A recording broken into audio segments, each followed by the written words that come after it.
It's mostly because, Go ahead, Jen. got it. Again, mostly it's because if I have clients who need to speak with me and that conflict and there are hard conflicts, again, it's that choice. Hmm. Be tough sometimes, but I try to make things carve out so that I don't have those conflicts. But yeah. Good. Well, I certainly appreciate you being here for this one. And as you and I spoke of this week, I want to start creating some information for our ecosystem about inflammation and the diet relatedness of it. And so I thought today would be a good time to do a little bit of a survey. And I found what I think is a good position paper for that. And I know there are several very distinct places we can go in the next couple of weeks. And as just a little bit of background for those who may wonder why we're doing this specifically, Dr. Souders, who is our medical director, is friends with Dr. David Hanscom, who is an orthopedic spine surgeon who, for the last 15 or so years, has really focused his career on neuroplasticity and the brain change, the neural mechanisms of pain interpretation, pain transmission, and how to mitigate that pain from a physiological standpoint, not necessarily psychological, although they obviously impact each other greatly. And so, getting to know David a little bit, we are kind of associating in some ways, bridging some gaps between our companies because one of his pillars of how to do that, which is to help mitigate the symptoms of and the actual processes of pain and chronic disease, is through nutrition. And that's just a gap in his expertise. So, all the other things he does extremely well, he's invited us to help him fill in some of those areas where his content just may have some deficit. So you'll see a little bit more of this because it's so incredibly important. We often, as I told Dr. Souders and Dr. Hanscom this week, from a commercial standpoint in our company, we're focused on helping clients, customers do what they want to do, which is to typically feel better and through the mechanistic losing of body fat, improve their health, improve their energy, gain more function, vitality. All of those things are the benefits of weight loss. But we don't necessarily talk a lot about the underlying causes of disease and the inflammatory process that drives some of that malady. So it's really interesting and fun to do because it really gets at some of the more serious aspects that we all benefit from when we lose weight, eat better, move more. So that's the title here, a fulcrum of pain, disease, and death. And this comes from South Korea, and this particular medical center is doing some work on obesity, inflammation, diet, very exactly related to what we're doing. They're doing it from the space of pediatric gastroenterology, uh, hepatology. Is that how you say that? I think so. And let me see if there's anything else. I wanted to note that I thought it was pretty recent. Where was the date on that? 2013. So let me get right into the premise. And a lot of this today, as I said, is going to be on the educational side. This is not an actual study or meta-analysis, though they did cite almost 100 pieces of research, and they pulled it together in a couple categories, three that I think are important. So adipose tissue, and this I hope this blows your mind a little bit. It's something that I guess I had just learned and forgot or had never considered that important until I read it. But adipose tissue, the main feature of obesity, was considered as an inert tissue. Maybe that's how I learned it.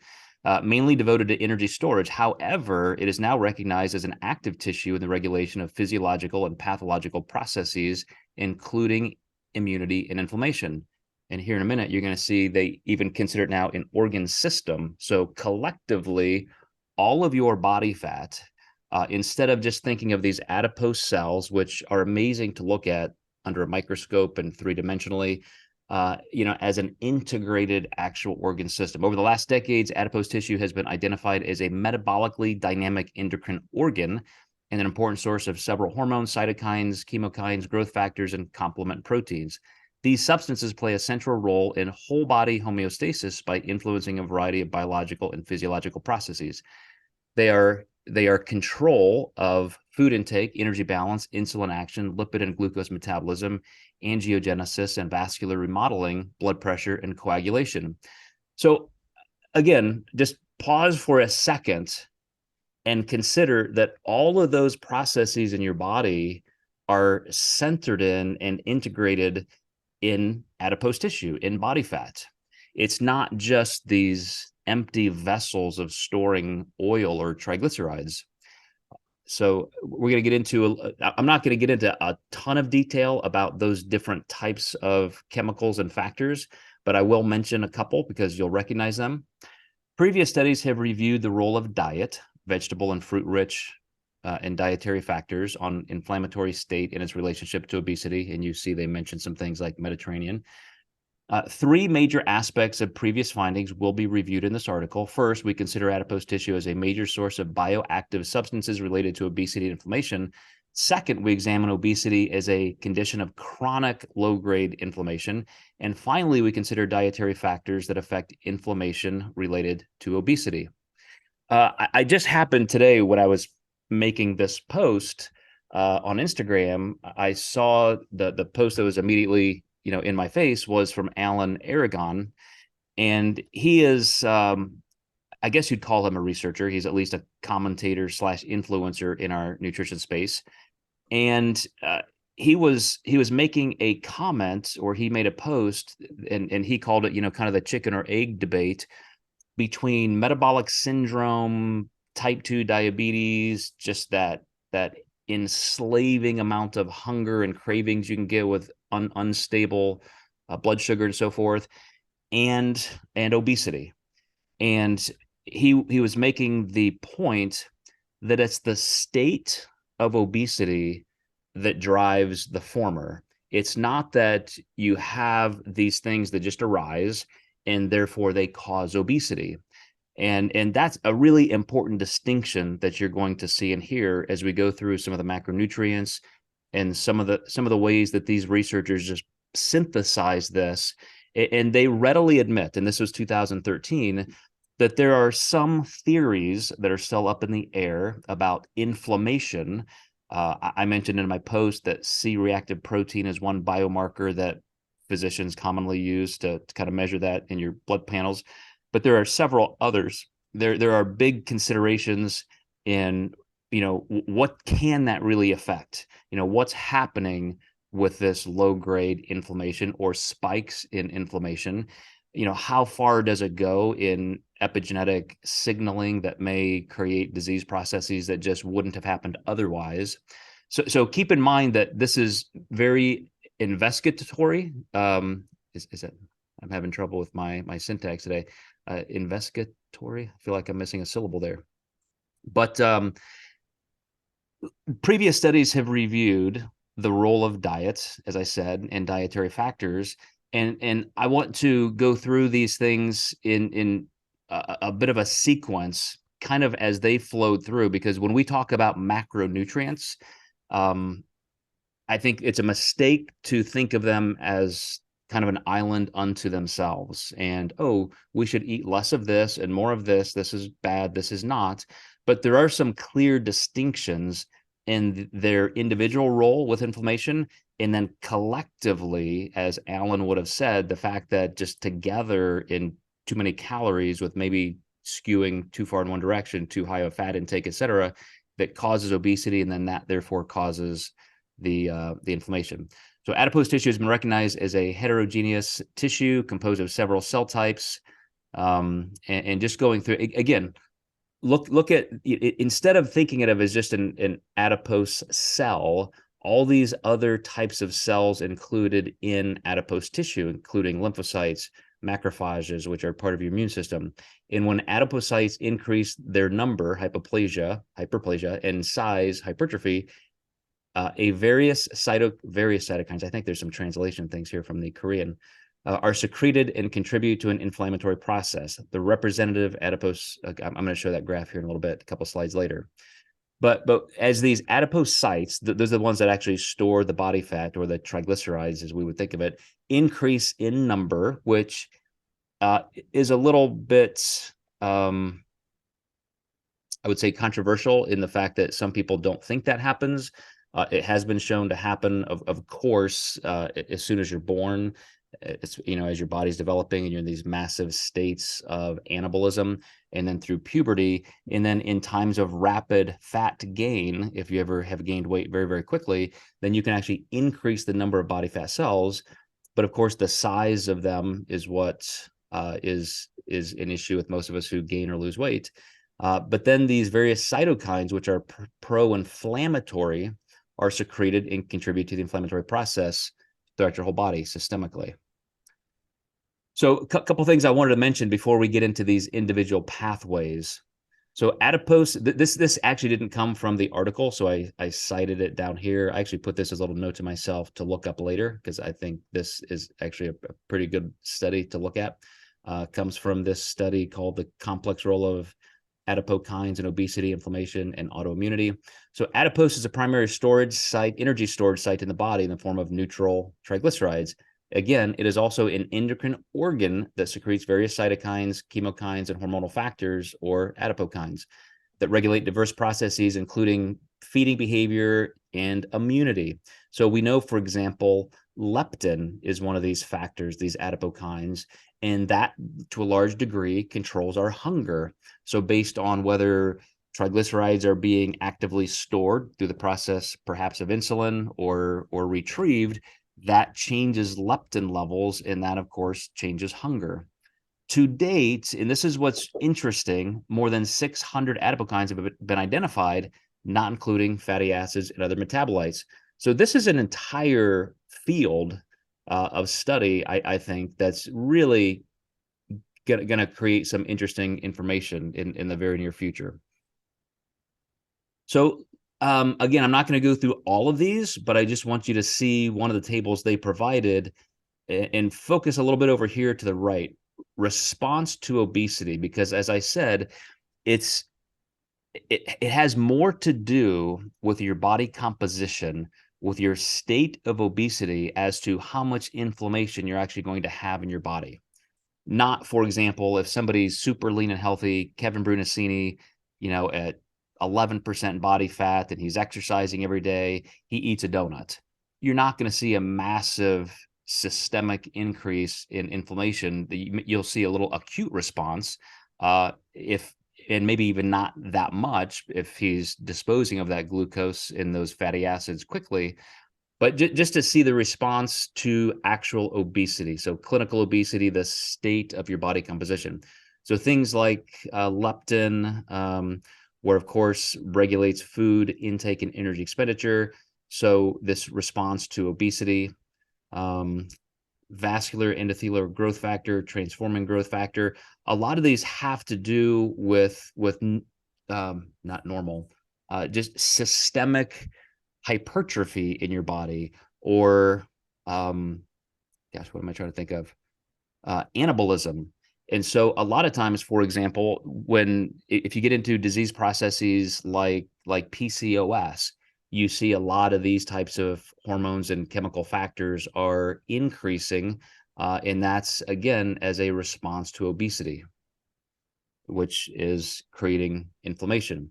So this is nothing that telling. It just kind of shows the directions, or some of the responsibilities within the metabolically active organ system, which is the body fat itself, the adipose tissue. This shows a diagram of adipokines released from adipocytes. So anti-inflammatory cytokines that decrease inflammation if body fat is actually going down, if we're in this retrieval process, which is catabolic, we're actually losing body fat, then you actually get anti-inflammatory cytokines. Your health starts improving instantly by these chemical messengers. And then pro-inflammatory cytokines on the other side that increase inflammation. And over here, the hormones that affect energy metabolism, like leptin, growth factors, etc. This is a very nice little graphic. I must include it because it doesn't really tell us much, but it does show how this even affects immunity, because a lot of these chemical factors related to inflammation are directly going to overstimulate or understimulate our immunity. And you can be malnourished, you can be underweight, you're not getting enough of the right nutrients, macro and micro, and you can actually suppress your immune system, of course, and that increases your susceptibility to infection.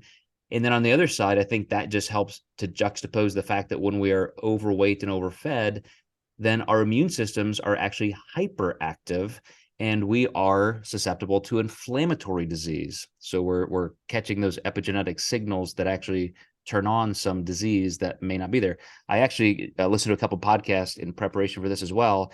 And I believe now something like 3 out of 5 deaths are attributed to preventable inflammatory disease. So things that just would not have been triggered in our bodies had we not been overweight. And it's easy to think of that as, yes, heart disease, yes, stroke, and so forth. But there are other disease processes there that are now being attributed to just the state of being overweight. So now we're going to get into some of the mechanisms, and this is some of the controversy. And one of the podcasts I just finished listening to before this kind of infuriated me. So I'm going to try and be careful and not spend too much time talking about it, just out of that state of mind.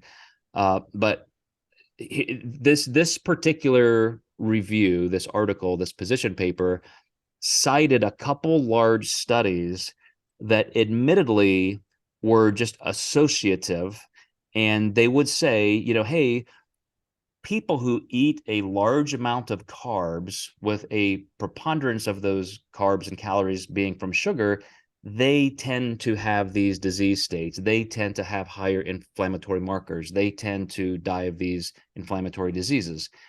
And yet, even after all of that, which is very 90s-ish, 2000-ish kind of information in the pop culture of nutrition, at the very, very end, they said also other large observational studies have shown a positive association between high glycemic index and glycemic load diet inflammatory markers.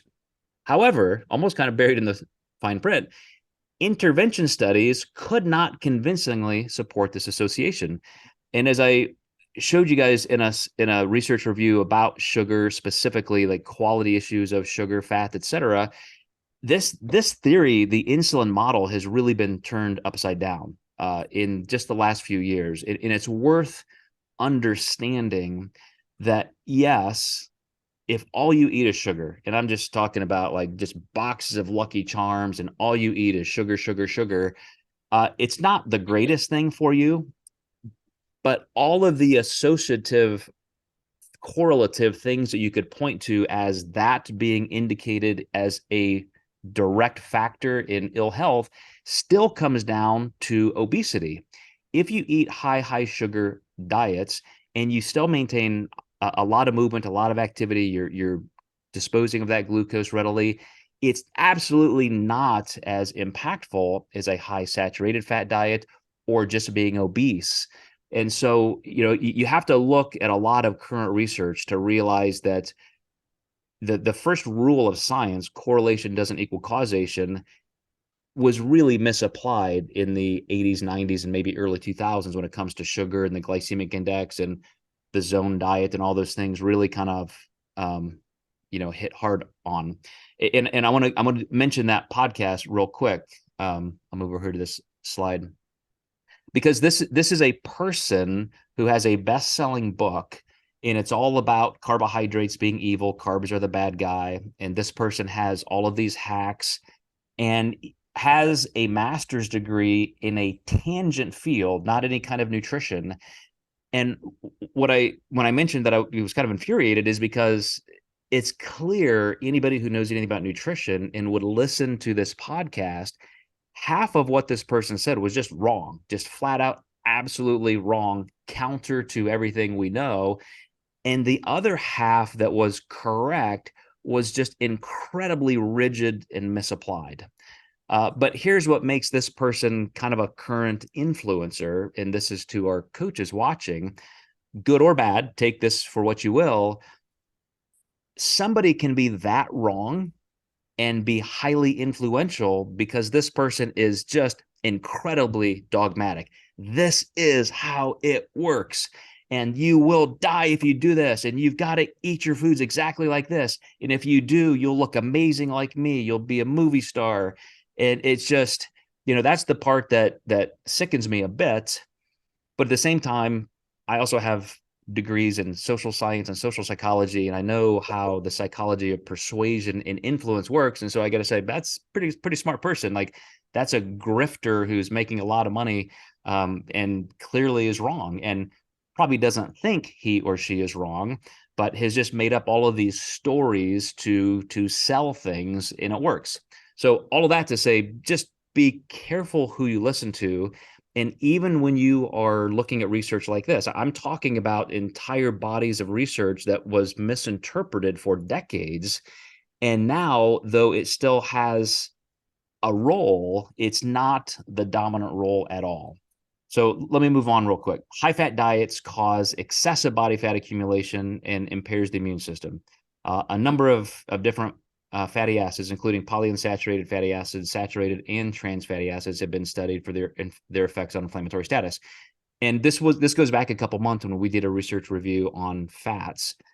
But another thing that probably from about the same era that was kind of misapplied was that omega-6s really were the bad boys for a while. Canola oil, soybean oil, things that are prevalent because they're so cheap and prolific in foods that we eat, processed foods. It's not that they're horrible. Trans fats, those kind of things, those are obviously bad at what they do molecularly in the body to epithelial cells, not epithelial cells, but the lining of cells and so forth. But they're just nothing good. And so when you get omega-3 fatty acids and things that have positive anti-inflammatory effects, then you really want to focus there. But again, it just another place where scientists or interpreters of science just kind of focused on the wrong end of the horse. But what we do know is if you compare high carb diets to high fat diets with that kind of mechanistic study, not who is more or less obese, it's just literally comparing carbs to fat and what happens in the body, what happens with inflammation. It is a high fat diet that does all of the bad stuff, unless it's a high fat diet with almost exclusively all omega-3s. So you're eating salmon and olive oil and avocado and things like that, which you just don't see too many people struggling with obesity who is selecting fat sources from those places. So in intervention study, also report that fish oil supplementation decreased blood levels of C-reactive protein and blah, blah, blah. Again, they're just kind of going through the fact that it's trans saturated fats that are the problem. They did isolate out fruit and vegetables, which I thought was nice. They didn't just use carbs alone. Many cross-sectional studies and some observational studies have reported an inverse association between a high amount of vegetables and fruit consumption, either in combination or alone, meaning that because of the fiber, because of the flavonoids, the phytochemicals, those kind of things, these are actually anti-inflammatory. Some people talk about the pH of that and how it changes your body, which may have some impact. But a big check mark in the box of being anti-inflammatory, I think that's pretty obvious. So let me read their conclusion real quick, and then I want to go back to and invite some of our guests here to speak on this as well, because I really want to get down to some not just application points, because I think those are obvious, but I want to really speak about what we do and what we do not know about inflammation in the body, just chronic systemic inflammation. What is it? How can we control it? What does it really do? So studies have conclusively shown that adipose tissue is an endocrine organ that plays a critical role on the homeostasis of immunity. That alone, that should be worth your price of admission right there, to think of your whole collective body fat as an endocrine organ that is important in immunity, not just how you look aesthetically.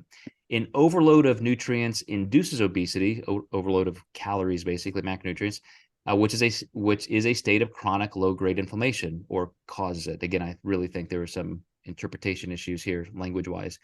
An optimum nutrition plays, there you go, an essential role in immunity. A healthy or prudent diet with appropriate glycemic index, glycemic load, polyunsaturated fats, vitamins, minerals, flavonoids, with low amounts of trans and saturated fats is beneficial. The interaction of diet and nutrients with inflammation, as well as the role of gene polymorphisms on inflammatory markers, require much greater exploration. So again, I want to mention again that there is a lot that is being theorized mechanistically about how this even happens. So, what are the chemical pathways that lead to a body composition state or a certain food intake that causes this inflammatory response? And then what does it actually do in the body? Why would that make my chronic pain in my knees hurt more, or my neck? Or why would that increase my risk of, cancer or something else? So let me actually bring in, or give permission to people like Dr. Kevin Brunacini, and screen sharing has stopped. Zoom did something weird here. You guys are all still there, right? Yep. Okay. So Jen, Kevin, Don, Amy, anybody who has some good information to share about this, I would love to hear it.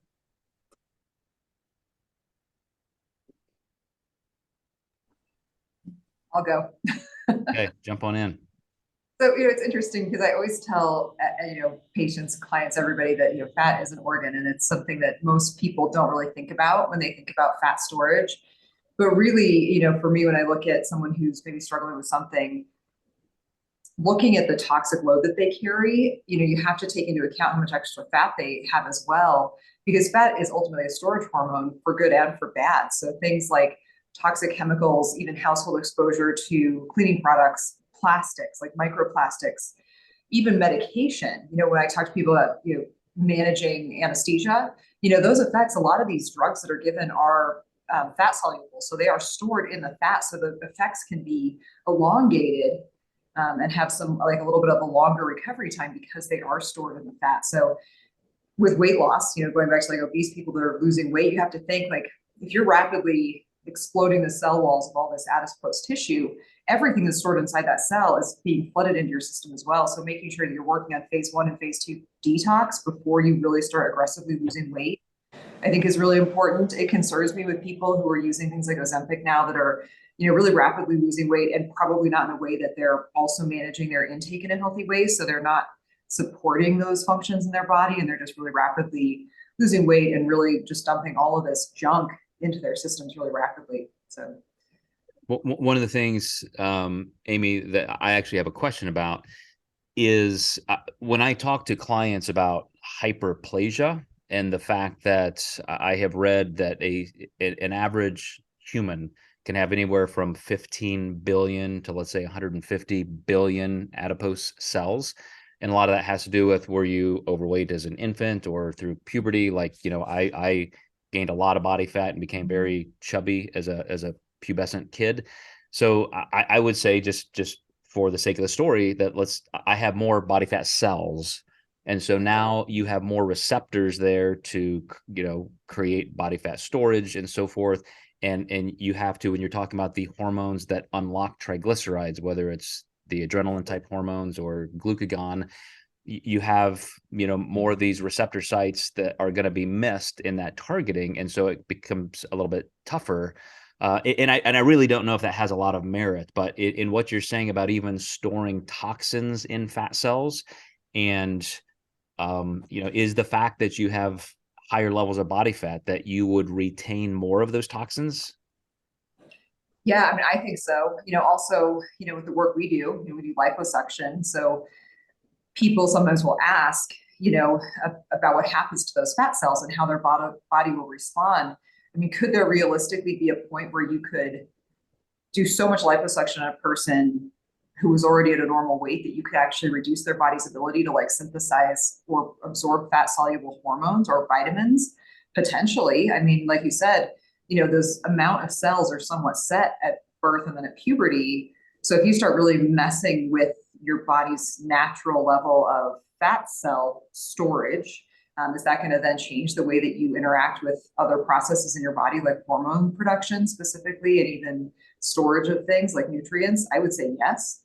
How would those things be tested? The thing that always kind of fascinates me is, would there be an ability to do certain types of these testing on people immediately before and after something like liposuction, where you were drastically reducing? I mean, like you said, there's billions of fat cells in the human body, and we're not taking out that many, but even subtle changes in things in the body can have a great impact. So if you took normal weight people, did a pretty aggressive amount of liposuction on them, could you test things, cholesterol levels, even some of those more transient blood markers, to see how their body was responding at a hormonal level to that change in the ability to store and even assimilate some of these other things?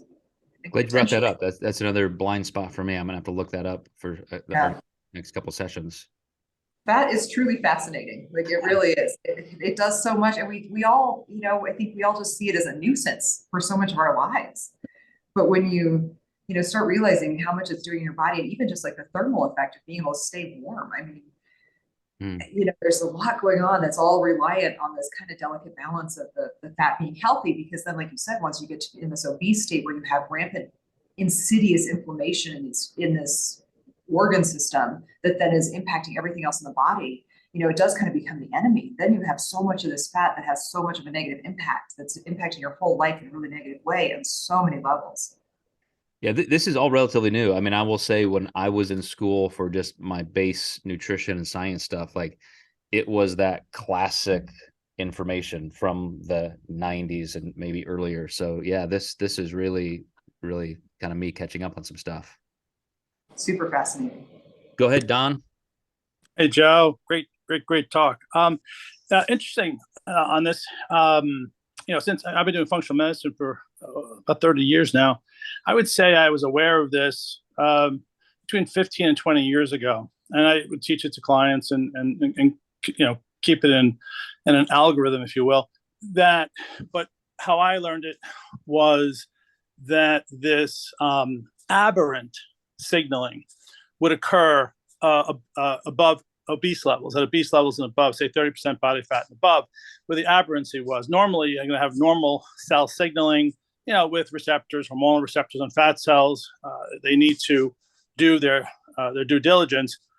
But then you start to get this aberrant pro-inflammatory, aberrant hormonal signaling in the obese category.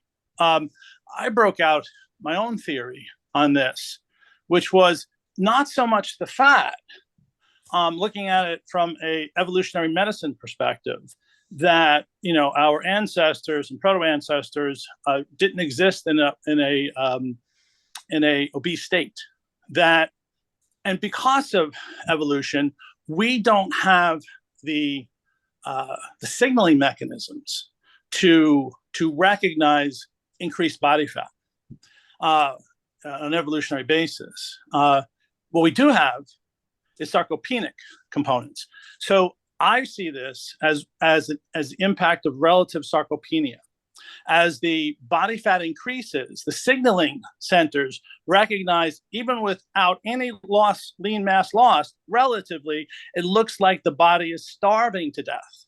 And what we get are these short-term signals that should only occur in nature for short-term periods, increased metabolic drop, basal rate drop, all these things as a survival mechanism.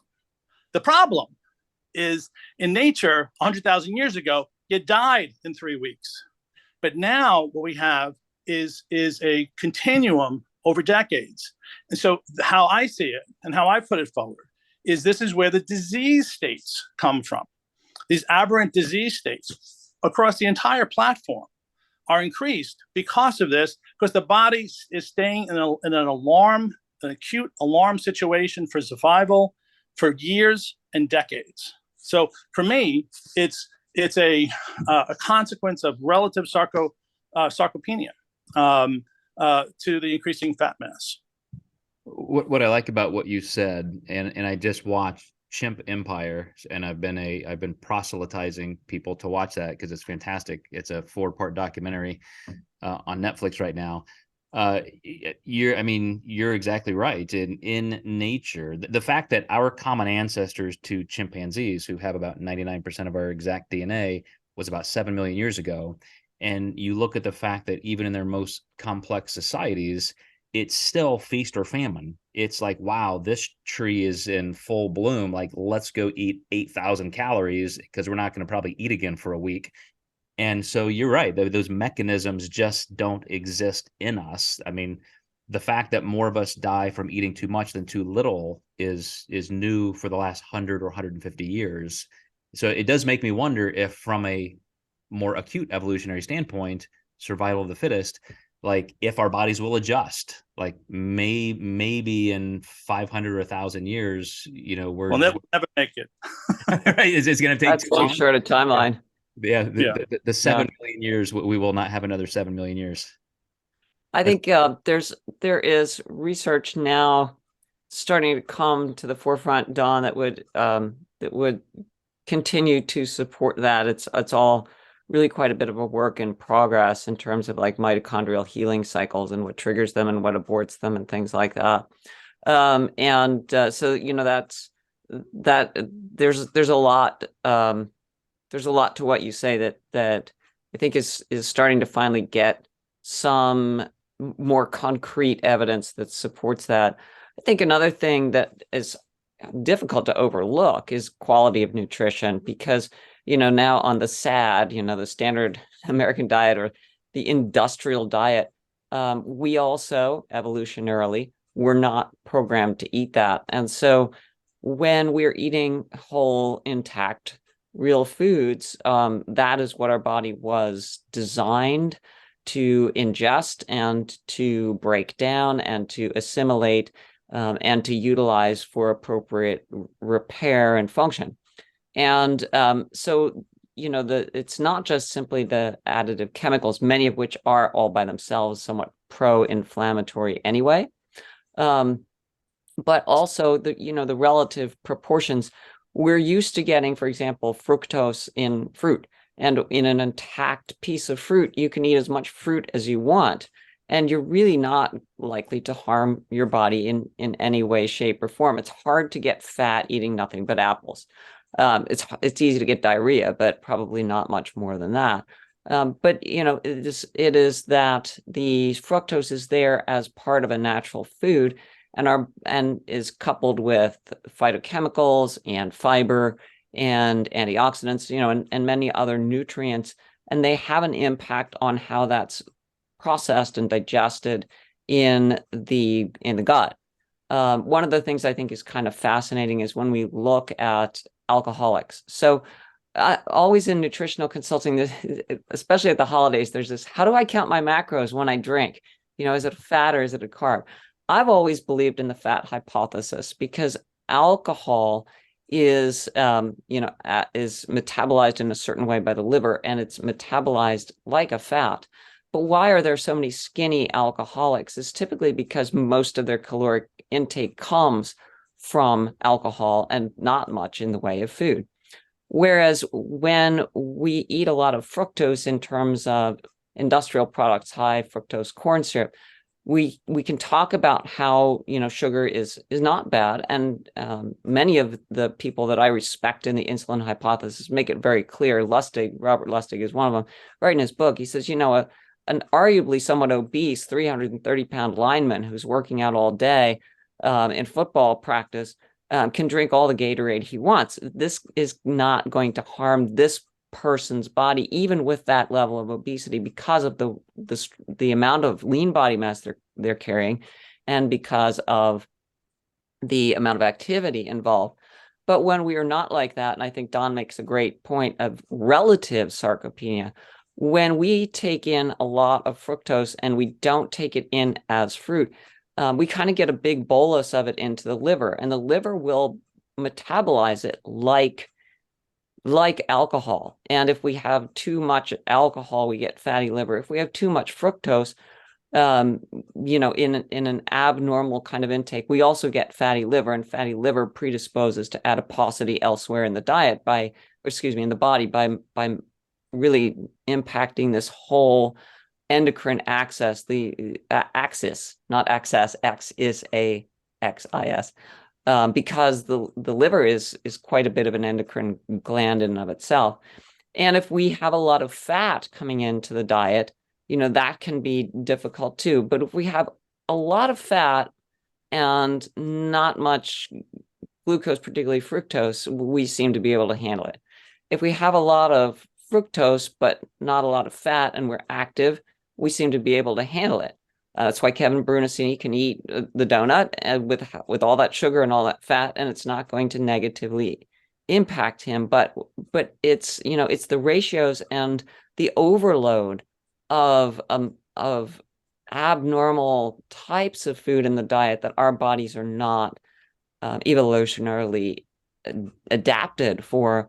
I think that is one of the underpinnings, not the only one, but I think it is one of the key underpinnings that leads us to obesity. And once we have obesity, we're kind of screwed, right? But how do we get obesity? We actually start with an inflammatory situation, typically in the liver and the surrounding abdominal, gut-based body fat, since that's most affected. So it's a very interesting problem, but I think, Don, it really fits very well with everything you have been considering reasonably for the last couple decades. One thing I'd like to ask Jen is, I think the average layperson says, okay, inflammation, that sounds bad, anti-inflammation, good, but to try to understand what it actually is in the body at the cellular level, even scientists will often kind of brush the question aside and say, well, it's just kind of stress. Think of it as stress to your body. And even maybe like arteriosclerosis or atherosclerosis, you get kind of this oxidation and this stickiness. So then, you get heme being, hit with free radicals, and all of a sudden you have these plaques being created and coating your arteries. If you could explain it, like why would the state of being obese, or by eating just a highly palatable, processed, bad food diet, cause inflammation? And what does that do to my body? How do I feel one day if I could magically transport myself from my highly inflammatory obese state to feeling like an amazing person without that? What would that difference be? Well, it's a curious question, because we also do have the metabolically healthy obese, right? Mm-hmm. So they do exist. And one of the new paradigms that Dr. Hanscom and I talk about, and all of our colleagues who are in this dynamic healing group talk about, is that stress itself, psychological stress, societal stress, cultural stress, stressors in our environment that don't have to do with food are huge drivers of the inflammatory response and the inflammatory cascade. And so when you think about it, why were people more vulnerable to negative effects from COVID? Well, many of them had obesity, but that wasn't the only thing. How about asthma? Well, that's an inflammatory condition. That's an autoimmune process gone wrong.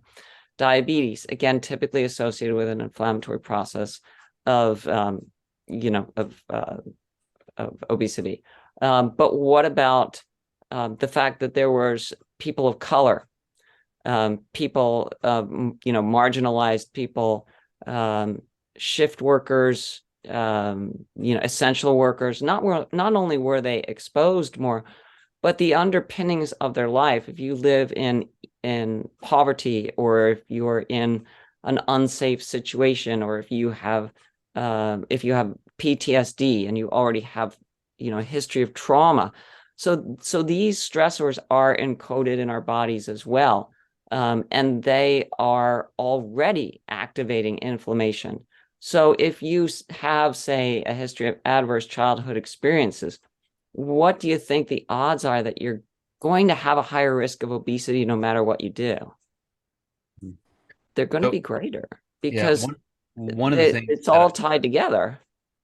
Yeah, I skipped over that one chart where it kind of listed some of the cytokines and talked about pro and anti-inflammatory. And it's ironically, I'm coming back to it now, even though I said I wanted to skip it. I'll probably try to do a research review on that, because I think for a lot of people, it could be helpful to really be able to see and name and visualize those mechanisms. So you said it perfectly, in my opinion, bringing the phrase back up, signaling, inflammatory signaling.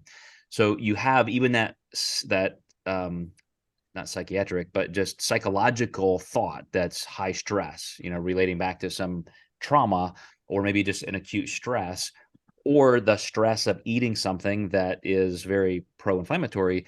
And these chemical messengers, again, these chemical factors, these cytokines that are pro-inflammatory, they signal for, quote, in a layman's sense, bad things to happen.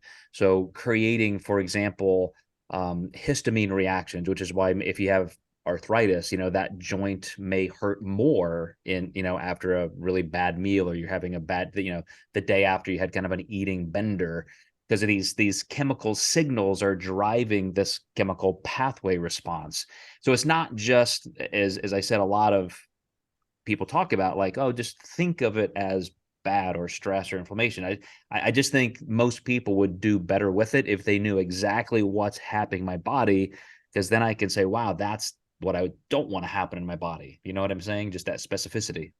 Yeah. And if your sympathetic nervous system is activated, and this is one of the things we talk a lot about in dynamic healing, if your sympathetic nervous system is activated, and it doesn't matter what the source is, whether you have a job that you dislike, whether you're suffering from PTSD, whether you have anxiety or worry, I mean, those things, we cannot control the unconscious effects that does to our body's biochemistry. So thoughts all by themselves can induce an adrenaline type surge. So they activate the sympathetic nervous system. And with the activation of the sympathetic nervous system comes the natural protective response of inducing a couple of things. When you think of fight or flight, increased blood sugar, right? Because you want to be able to utilize that, and increased inflammatory markers and changes in blood flow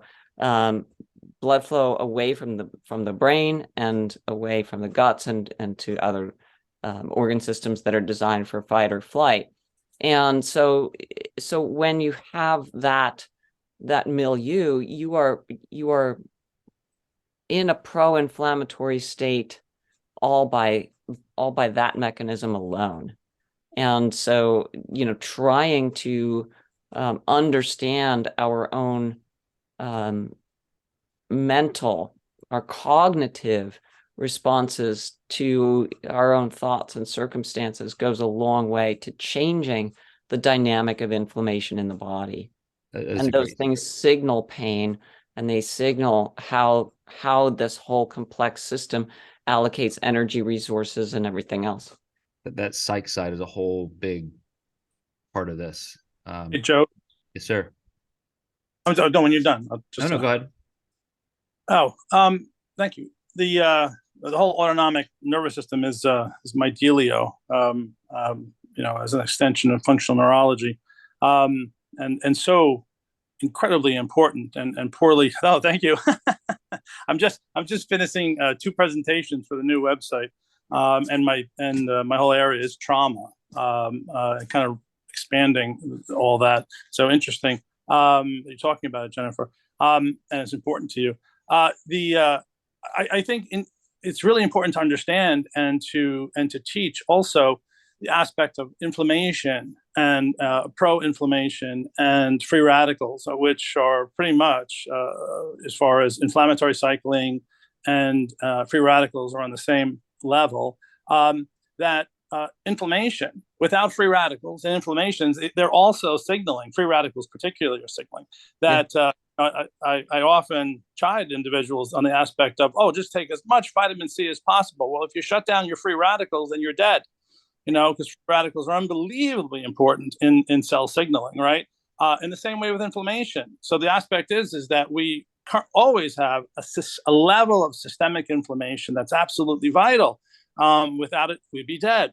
And so the problem in the pro-inflammatory state is the excitation or up-leveling of the inflammatory threshold, right? So that's incredibly, incredibly important. One of the things, of course, there's multiple pathways of inflammation, from arachidonic acid to other inflammatory pathways. And when we get to, I love the conversation as to psychophysical stress, on the quote unquote stress axis, is that, as Jennifer said, the impact of adrenaline, epinephrine, norepinephrine is the stimulation of glucose is released, from glucagon. But the true devil is insulin. Insulin is one of the most pro-inflammatory molecules in the body. And Right. so a normal stress response, everything's good. It's what's supposed to happen. Go and exercise. You got a sympathetic uplift, right? The parasympathetic downshift. You go eat. You got a parasympathetic upshift. Hopefully. So the aspect is the base that the individual is, and this is what adds in, is the person obese, their food components, all the other parameters, or as you said, the milieu of it all. But it is such a complex component. The important. I like what Jennifer said.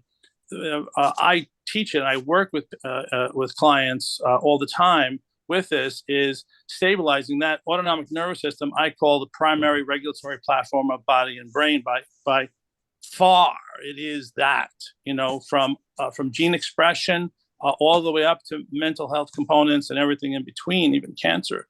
And there we are into the inflammatory state. And just one last thing: 20 years ago, it was the algorithm, first part of the algorithm, if you will, diagnostic algorithm or tree is, suspect inflammation first. Then it changed to and to a great degree, I believe it still is there.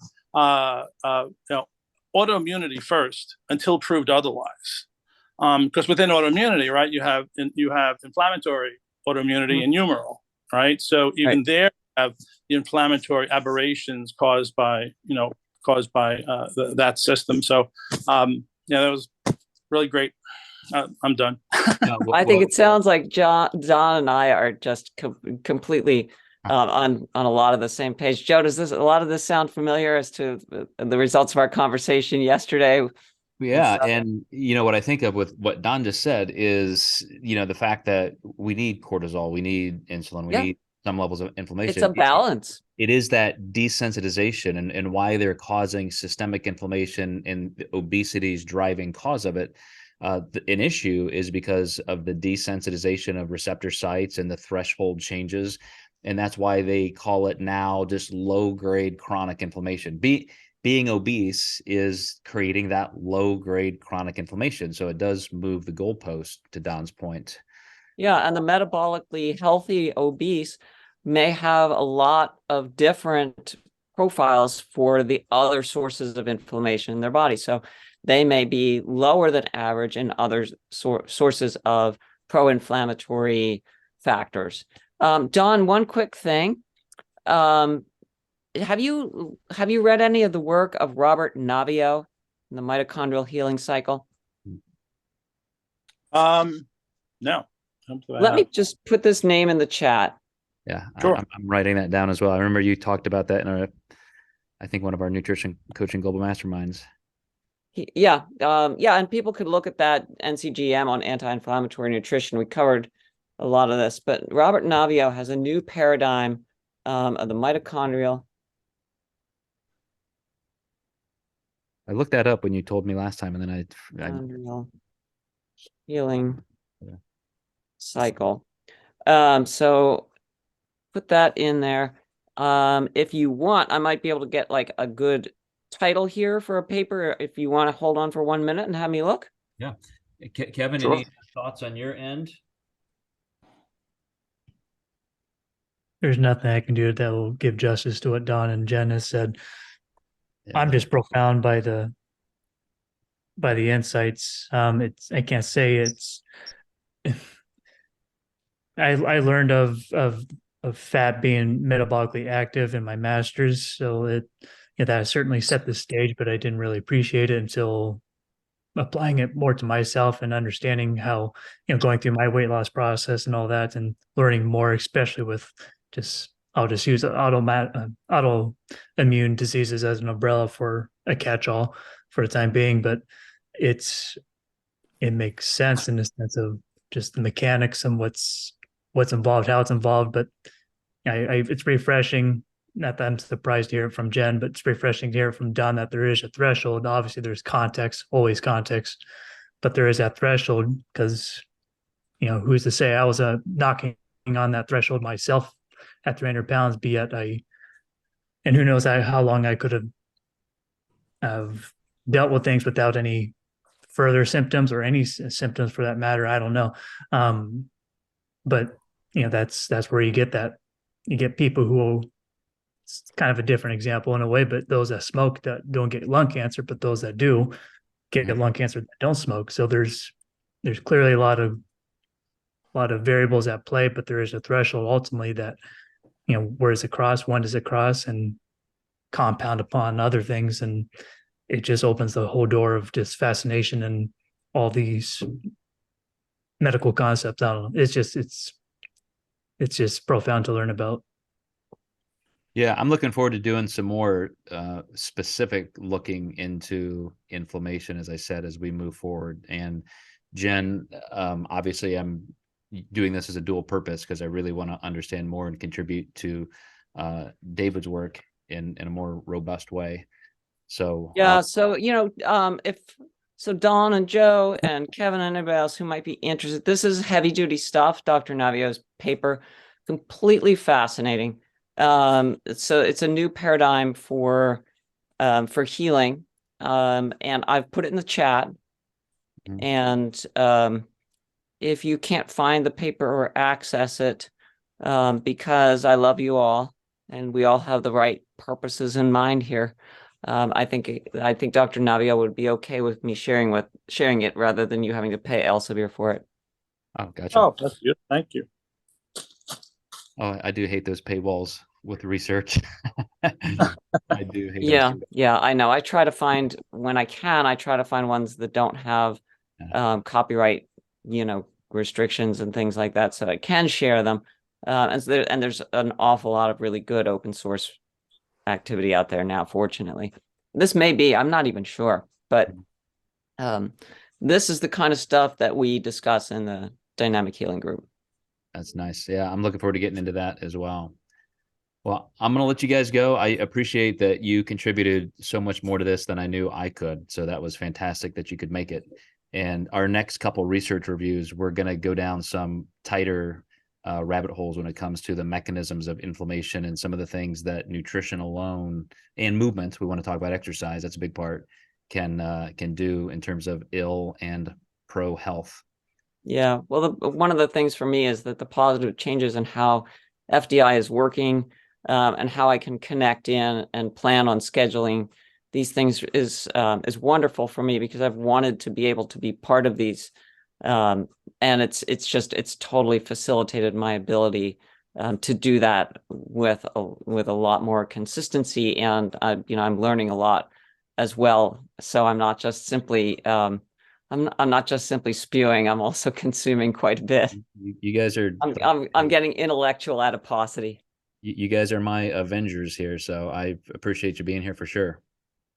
All right. You as well, Lainey. I know you didn't jump in and talk except in the chat, but it was incredibly awesome to see your name and just know you're here. So thank you for that. Are you going to jump in? You guys.